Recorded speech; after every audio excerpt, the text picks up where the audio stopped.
നിയമവും പ്രവാചകന്മാരും യോഹന്നാൻ വരെ ആയിരുന്നു. അതിനുശേഷം ദൈവരാജ്യത്തിൻ്റെ സുവിശേഷം പ്രസംഗിക്കപ്പെടുന്നു. എല്ലാവരും ബലം പ്രയോഗിച്ച് അതിൽ പ്രവേശിക്കുന്നു. ദൈവരാജ്യത്തിലേക്ക് പ്രവേശിക്കാൻ എന്തിനാണ് ഒരു ബലപ്രയോഗം? ഈ ബലപ്രയോഗം നമ്മൾ നടത്തുന്നത് ആരോടാണ്? മറ്റുള്ളവരോടാണോ? ഒരിക്കലുമല്ല. ബലം പ്രയോഗിക്കേണ്ടത് നമ്മോട് തന്നെ.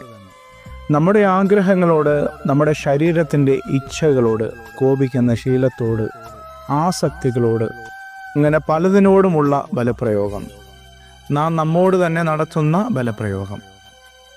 ചുരുക്കത്തിൽ തിന്മയോട് പടപൊരുതിയാണ്, ബലപ്രയോഗം നടത്തിയാണ് നമ്മൾ സ്വർഗരാജ്യത്ത് പ്രവേശിക്കുന്നത്.